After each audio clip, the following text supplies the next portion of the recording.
Mark Twain said that there are two important days in an individual's life. The first is the day that you're born, and the second is the day that you figure out why. You see, for me, the day that I learned why was when I was a 13-year-old girl, and I stood outside a nice restaurant in Mumbai with my mom, my dad, and I saw Victoria carriage go in front of me. And I thought, my God, these are so beautiful, they're so grand, they're wonderful. And actually what I saw inside really sort of changed me for life. I saw a very thin and frail horse, and she was pulling a carriage that had 6 people inside it, and the rider. And as expected, she collapsed. And when she collapsed, I saw the rider jump out, and I thought to myself, great, he's going to get out, he's going to take care of her, she's going to be fine. But what he did next jarred me, and it jarred everyone on that street. He got off, he took his slippers off, and he started beating her on her face until she didn't stand up. And she did stand up. Nobody moved, nobody did anything. Each one of us on that street felt bad about what she had gone through. That was the day that I learned that for evil to triumph, good people had to stay silent. That was also the day that I decided I would never, ever stay silent. I went on to get a law degree, and I've spent the better part of the past 6 years working for animal rights. I'm going to tell you a little bit about some of the cases that we worked on and why I believe that the time is now for us to start accepting animals as citizens. In our home state of Maharashtra, we celebrate Republic Day, festivals, even Sundays with bullock cart races. What we do is we take these bulls who are prey animals, they're innocent animals, they're not animals who like to run, and we put them onto these into these carts. And to make them run, we have to make them feel fear.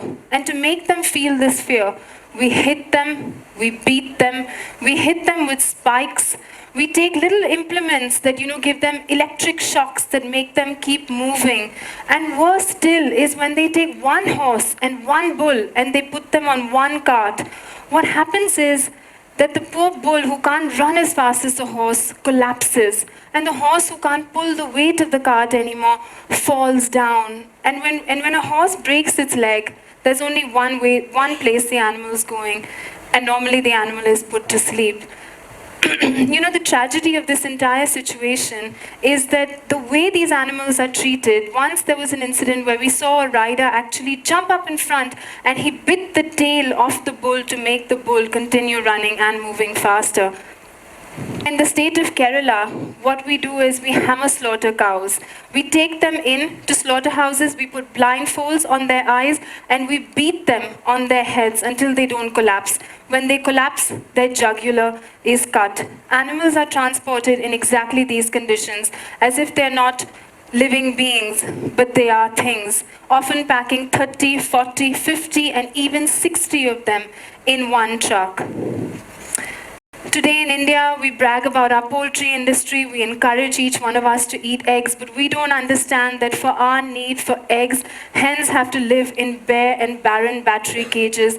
These hens never get a chance to spread their wings even once in their life. They go so crazy in these battery cages that they start pecking and biting at one another. Even to access their food, these poor animals have to put their heads across bars. As you can see, so many of them have lost all of the hair on their necks and their bodies. These cages are rarely clean. These farms stink of ammonia. These poor hens see the sun twice in their life. Once when they enter the farm, and the second is when they go to the slaughterhouse. The state of Andhra Pradesh, to celebrate the harvest season, cocks who are basically bred in isolation, so they never see another member of their species, are made to fight one another. The victor gets to live, the loser is killed.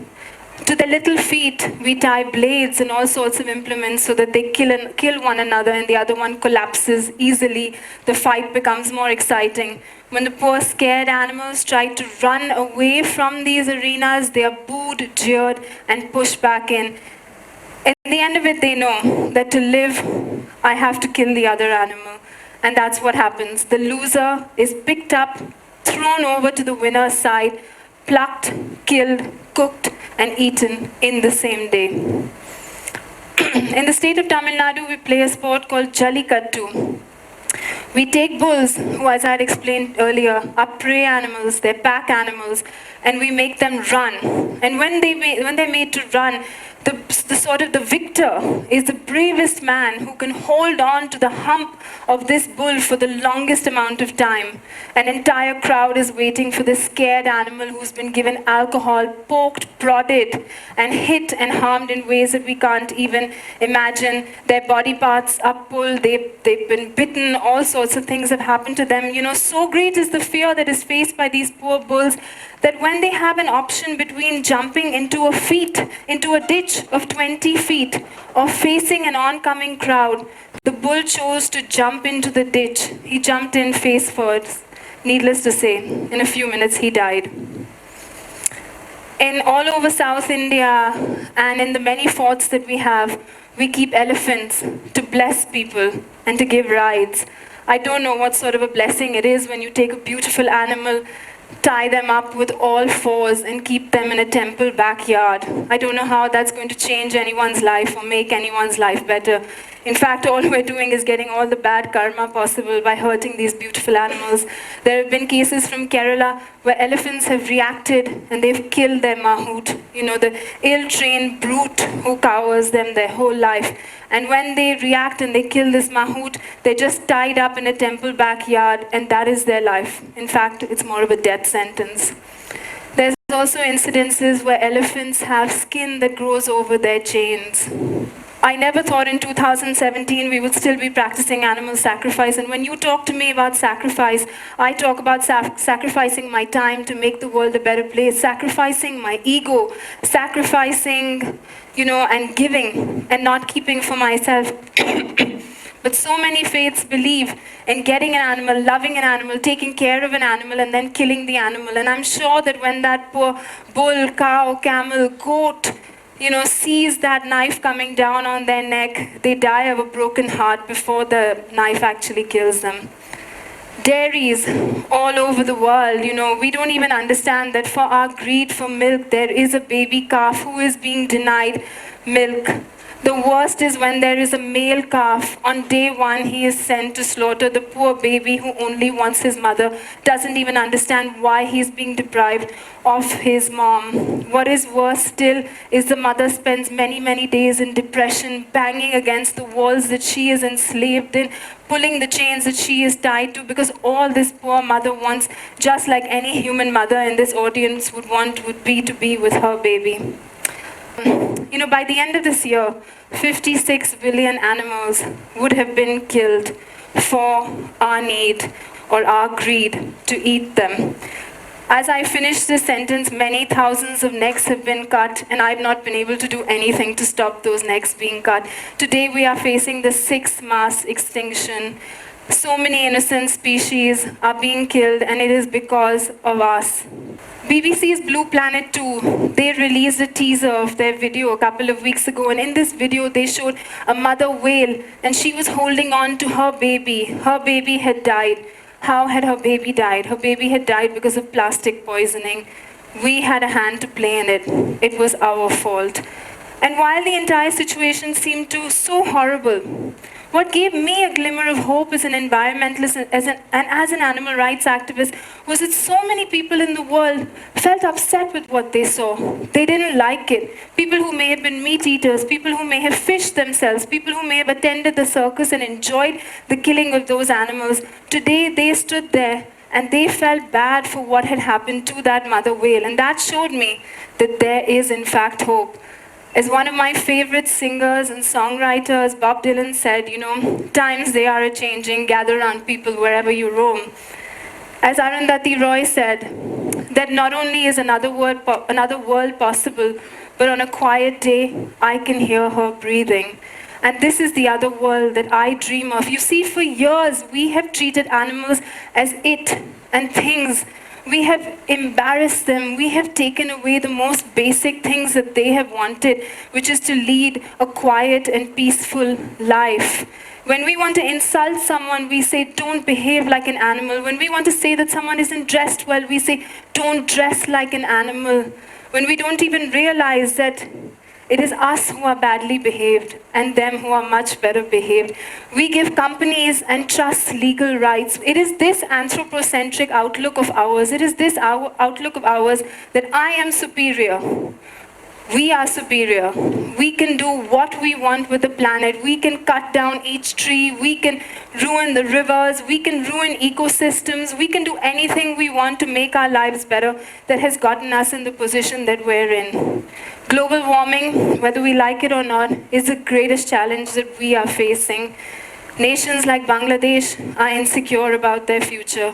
The small island states don't know if they'll exist in another 50 years.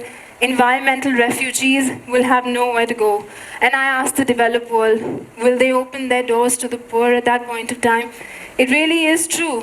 When the last river has been poisoned, when you can't breathe the air, when we've hunted down every single animal, will we realize that money can't be eaten?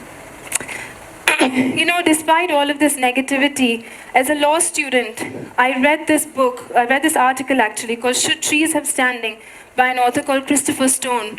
And sitting in Berkeley in California, Christopher Stone argued that the earth should have its own independent rights, trees should have their own independent rights.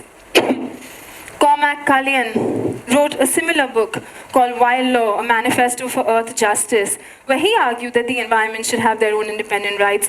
And while the whole world was arguing, debating, and chatting about this, it was in our country that our Supreme Court passed an order in 2014, a bench of, Justice Pinaki Ghosh and Justice Radhakrishnan, and they said that Jalikattu should be prohibited, and animals are real living beings. These living beings should be free from fear, and they have a right to life which can only be deprived in accordance with law. When we say this, when we say that they have a right to life which can only be deprived in accordance with law, and they have a right to live free of fear, we are accepting that they are living beings. In Norway today, deforestation has been prohibited, and by that I mean even through their public procurement process, they don't buy anything which is a product of deforestation. The Uttarakhand High Court made two rivers, the Ganga and the Yamuna, as real living people, and while that case is pending in our Supreme Court, at least it means our country is thinking of animals as people. In India, we have prohibited the testing of cosmetics and of household products on animals. We have banned mobile zoos.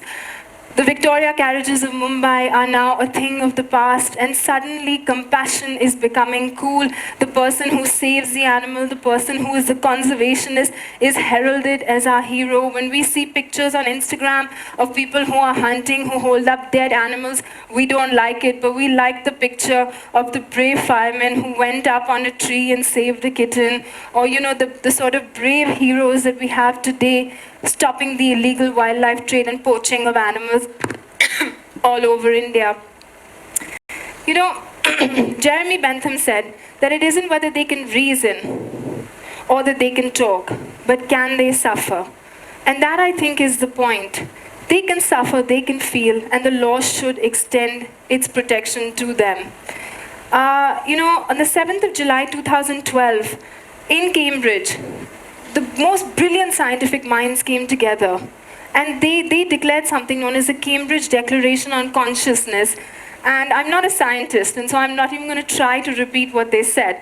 But in essence, they said that animals are sentient, they feel, they have a sense of self, and they are no different from you and from me. Despite the sort of positive examples I've given you above, the battle hasn't been won. It's still far. It's still raging, and we still need to fight. Whenever I'm sad, I think of the song, to dream the impossible dream, to fight the unbeatable foe, to bear with unbearable sorrow, to go where the brave dare not go. And I know that I am fighting a fight that is worthy. And every day as the animal rights community grows, I know that we are getting more and more allies. on board. Today, the world's largest meat companies have now started investing in vitro meat and in meat that doesn't come from animals. They've realized the world is becoming compassionate. As my mentor, friend, member of parliament from Maharashtra, Poonam Mahajan, always says to me, Ambika, the day is not far that we start accepting animals as citizens. It is not only the dream of the dog lover or the tiger savior for this reality to be actualized. It is the dream of every single compassionate citizen. The choice for an animal between life and death is you. You can make that decision. If you say that I'm not going to eat that chicken tikka, I'm not going to wear those leather shoes, I'm not going to buy a fur jacket, I'm not going to buy makeup that is tested on animals, you have given them that chance to live. See, in our life, we feel that we can only impact ourselves, our family, our parents, the ones we love, our partners, our circle of friends, our co-workers. But with animals, when you take that choice not to kill them, you are helping those lives who are far, far away from you, because unseen they suffer, unheard they cry in the factory farms. Mother sows who have their babies taken away from them when they are put into those awful crates. She can see her baby starving 3 feet away from her, but because she's an iron bars, she can't reach her baby and she can't help him. I'm asking you to be that change. I read this book by Jack Kerouac called On the Road, which is one of my favorite books, and Jack Kerouac said that the ones for me are the mad ones, the crazy ones. The ones who are mad to talk, mad to listen, mad to dream, the ones who never do or say a commonplace things, but the ones who burn like Roman candles. They just burn, burn, burn. I'm asking this very intelligent TED audience today to be that Roman candle. Burn, burn, burn with knowledge. Burn with compassion. Burn with enlightenment. Burn with the fact that today, you can make the world a better place. You just have to do 2 things, my friends. 2 things. Be vegan. Make the choice. Leave animals out of your life. You can live a great life as a vegan.